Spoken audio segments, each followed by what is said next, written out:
Before we get into today's show, let me tell you about HubSpot. If you're hustling in the trenches to build a business or bootstrapping one of your own, let's talk about an AI-powered tool that can lighten up your workload a bit.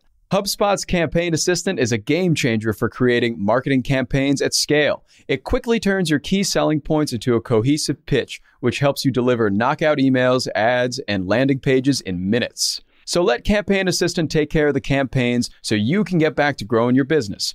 Work smarter, not harder at HubSpot.com/campaign-assistant. Good morning, everyone. It's Friday, March 17th, St. Patrick's Day, and first round of the NCAA Tournament Day for those who celebrate. I'm Mark Dent, here with Jacob Cohen and Juliet Bennett Rylah, and you're listening to the Hustle Daily Show.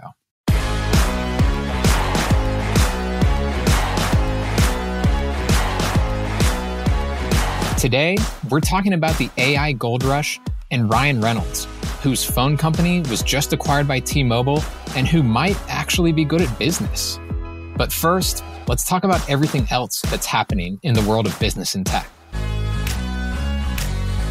First off, things are getting even dicier for TikTok. The UK has banned TikTok on government-owned devices, and the US government has reportedly demanded the app's Chinese owners sell their stakes or risk a general US TikTok ban.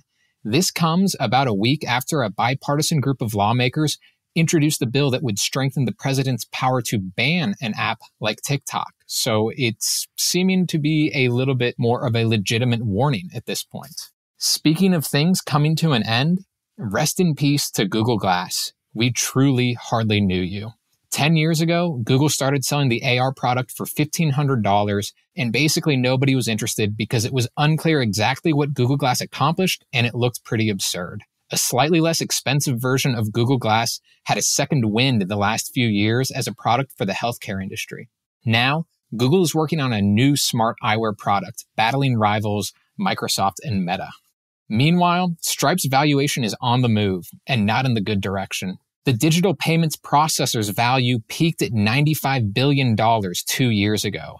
In its latest raise, that value fell to $50 billion.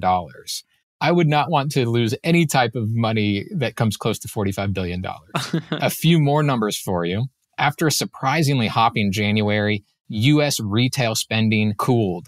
It was down 0.4% in February. Grocery stores and online shopping were still up, just slightly, but spending at restaurants and bars fell 2.2%. Department store spending was down 4%. And finally, your savings account will not be excited if you decide to see Drake in concert this summer. Tickets are expected to cost at least $400. Now, maybe the only positive side of this is if you are trying to go, the demand will be much lower than what we've seen for Taylor Swift and Beyonce over the last few months. Beyonce's tickets were as low as $62 at face value. So we're talking about quite the difference between her and Drizzy. All right, let's move on to the main stories now. We're going to be talking about two of them today. And first, we're going to talk about AI. So far this year, venture capital firms have plunged $3.6 billion into 269 AI companies. How are there that many already? I have no idea. But several of them are already unicorns. Jacob, can you give us a rundown of what's been happening and which companies have capitalized the most so far? Yeah, so I think the best way to describe what's going on the last year or so has just been an absolute AI gold rush. Yeah. You know, I wanted to do some kind of fun play on words with March Madness. I'm starting to get confused if it's bets for basketball tournaments or bets on AI companies, because it's really, really a frenzy out there. Just in the past month, we've seen companies like Cohere reportedly be in talks to raise funding at a $6 billion valuation. Wow. Stability AI in talks to raise at a $4 billion valuation. These sound like the names of gyms. You know what I mean? Like, I feel like that's what these companies are striving for. Cohere, yeah, that's good. Last week, Anthropic, this was after raising $400 million from Google and notching a $4.1 billion valuation. They raised another $300 million. This week, this company, Adept, raised $350 million at a $1 billion valuation. So we're seeing really some very large valuations for some very young companies in a pretty young space. Right. And it's interesting. It's come at a time when VCs have been a little bit more cautious with their spending elsewhere, I would say, in the tech world. And in the past, of course, also with VCs, 10 years ago, 15 years ago, when social media was a big deal, and that's kind of where all the money was getting poured into, there was also like a lot of money being spread around. But then eventually there was just the domination of a few big tech companies. Are we going to see that here where some of these big tech companies just gobble up the smaller fish, even though they're getting a lot of money right now? Yeah, it's a good question. And there really are a lot of smaller fish. I was reading at least 50 of the companies being incubated at Y Combinator right now are apparently focused on this space. And these venture capital firms are really just pouring money on this space wherever they see a potential opportunity. One company, Mobius AI, apparently just a week after launching, barely with an idea, saw a $100 million valuation. I saw this great story about a $58 million house in San Francisco where people are just living there, building these companies. It's called the AGI house. So similar to a TikTok house. Similar to a TikTok house, but for artificial general intelligence. And to answer your question, yeah, I think the vast majority of these companies, like in many different areas of tech, will struggle to outgun big tech and its armies of engineers, its distribution capabilities. Just one instance I thought was interesting. I think it was last month I was reading about this company, Tome, which raised $43 million for a pretty cool product, which is basically an AI-powered presentation maker, kind of like ChatGPT, but for making presentations.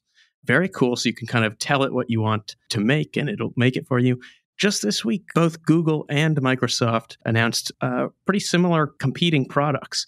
So I think we're going to see a lot more of that. And the New York Times spoke with a venture capitalist from Slow Ventures, Sam Lesson, and he told them that he thinks just the absolute vast majority of the spoils in this space are going to be going to the incumbents. And that if you want to invest in this space, the best way to do it isn't by investing in the incumbents. So in other words, it might be best for these VCs to just kind of place their bets, place their money in Microsoft or something like that, instead of trying to fund some new company that will get good at presentations or whatever. Yeah, I think there's going to be a lot of throwing, what's the phrase, throwing spaghetti at the wall, seeing what sticks. It's almost like you're throwing risotto at the wall, seeing what sticks, but there's already a bunch of big spaghetti strands there. Yeah. There's already a bunch of big spaghetti strands there that are blocking all the risotto from sticking anyway. That's a crazy analogy, but I think it works. Yeah, well, I like it because it sounds crazy. Everything that is happening with AI is truly wild, and we have no idea where any of it's going to go. Exactly. But one thing that we do know, one guarantee that we do have in life as we move on here, is that Ryan Reynolds has been a pretty decent actor for for the last 20 years. Van Wilder, Two Guys and a Girl. We saw him in Deadpool. So he's been known for quite a while. But apparently one thing we didn't know about him is that he's actually a really good businessman. Juliet, can you tell us what has been happening with Ryan Reynolds and his business ventures? So Ryan Reynolds has been acquiring stakes in various companies and also a Welsh football club. And it seems like everywhere he goes and everything he touches, I would say his effusive personality and the fact that people just like him kind of turns these businesses around and turns them into very valuable companies that get scooped up by other companies. Right. And so this week was kind of, I think, where everyone realized, oh, wow, Ryan Reynolds is legit. Yeah. And that was because his company, which he has a 25% stake in at least, Mint Mobile, was sold. What happened there, Juliet? So Mint Mobile is a prepaid phone plan company that is advertised to me relentlessly via podcasts, which Ryan Reynolds is in the ads. And it already uses T-Mobile's wireless network. So T-Mobile decided that they were going to buy it. The deal is $1.35 billion, so not a small deal. And then I saw a tweet in which the CEO of T-Mobile, Mike Sievert, is talking about the acquisition. And, of course, Ryan Reynolds shows up because why wouldn't he? Yeah. But one thing Sievert was saying is that they will benefit from Mint's marketing formula. And that marketing formula is basically Ryan Reynolds. Like I said, I've heard him in podcast ads. He does all the ads. And he kind of brings that charm that you would expect from Ryan Reynolds to his marketing. He's funny. He's, making jokes. You just always know that he's got this bit going on. And you see that, I think, in Ryan Reynolds' personal life. Like I was trying to think, I think we were all talking earlier, what has Ryan Reynolds been in that we really liked? Right. Yeah, I agree. Like, I will say definitely maybe is probably my favorite Ryan Reynolds movie, the rom-com with Rachel Weisz. But truly, I do sort of struggle to think, but I do like Ryan Reynolds, right? That's the thing, right? Yeah.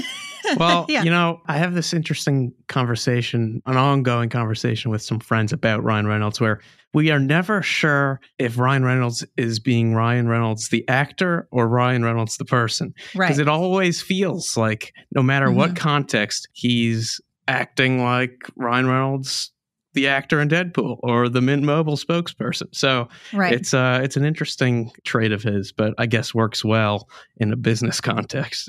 Right. It's like he's always doing a bit. I think one of the things I am more aware of people talking about than even any of the movies, with the exception of perhaps Deadpool, is that he and his wife, Blake Lively, are like always trolling each other on social media. And I think that's what people like about him. He's just constantly doing a bit and being really funny, but also like in a likable way. Yeah, so Juliet, this isn't Ryan Reynolds' first really big business foray or huge success. It is definitely the biggest, but he had his own production studio that he co-founded, and he's had some involvement in a gin company, right? Yeah, so he also got a stake in Aviation Gin, which is based out of Portland, Oregon, and he did kind of the same thing there, where it was his funny marketing stuff that kind of propelled this company to success. And I remember this vividly. I'm sure you do as well. Peloton came out with like a horrible commercial where this husband had given his wife a Peloton, and it felt like she had, I don't know, become tethered to it in like a Black Mirror episode. Like it was just, it got a lot of backlash. And then immediately Aviation Gin came out with this commercial with the same actress where she's downing a gin martini and she's clearly seen some shit. Genius. And that commercial went viral, and then it sort of propelled, like now all of a sudden everyone's talking about Aviation Gin. And ultimately in 2020, a different liquor company, Diageo, acquired it with a handful of other brands for $610 million.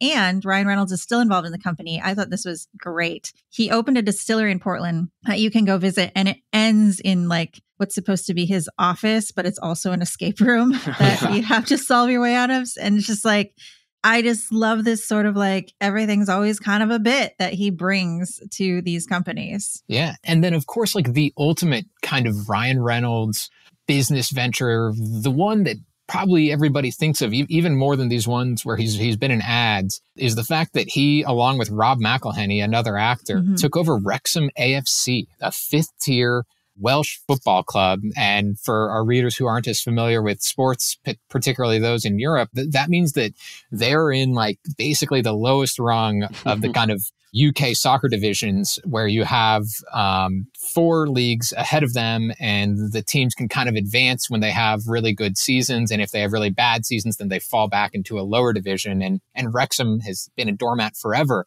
but they've gotten really good. Like I was actually just looking at the standings, and they're in first place in their division, in that 5th division, meaning they're more than likely going to move up to another division. And again, Ryan Reynolds, he's doing it in soccer. It's like his Ted Lasso play or something like that. Exactly. It's like Ted Lasso in real life. And their social media, it's booming. They're getting sponsorship deals. Ticket sales have tripled. I mean, just everything is going great for this team all of a sudden. Wow. Yeah. And he is also, Juliet, as you have noted in your story, looking to potentially get a piece of the Ottawa Senators, who have kind of been generally a not so great hockey team, but with a decent history. So he could continue to do these things. He's continuing to try to like move on and make things better. And they're also kind of all coming together because, as you mentioned, he has this production studio, Maximum Effort. And that is one of the ways in which he is able to make these ads. And what he did with Wrexham was he made a documentary series, which was pretty well received. And if he does the same thing with the Ottawa Senators, he'll also make a series about that process. So he's really kind of merging all of these things together. Some vertical integration. Yeah. Yeah. All right. So I think what we can say for sure is that the banking industry just needs to hire Ryan Reynolds and everything will be okay. Absolutely. Yeah. I'm really not sure what else we need. You know, I did see that he had recently invested in a Canadian fintech company. And I was kind of curious to see, is he gonna Ryan Reynolds that? Or is that just kind of like, because other celebrities had also invested in it. So maybe that one's quieter, but we can see it. Yeah. Well, that will be the ultimate test. And that will also do it for us today.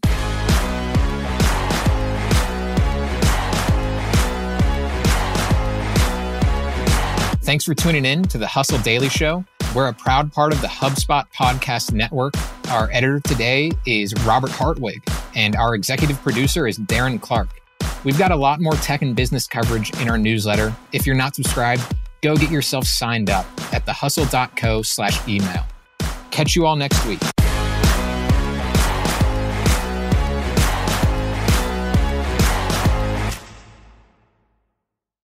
Hey guys, if you listen to the Hustle Daily Show on Google Podcasts, we want to let you know that the option will no longer be available pretty soon. Google is sunsetting its podcast app sometime in early 2024 in favor of YouTube Music, and we want to give you a heads up before it's too late, since that time's almost here. The Hustle Daily Show is available everywhere and anywhere that you listen to podcasts, like Apple Podcasts and Spotify. If you're using YouTube Music, we are there as well. If you're an Android fan, there are plenty of apps like Overcast, Pocket Casts, Player FM, and more. So just search for us wherever you decide to listen to your favorite podcasts.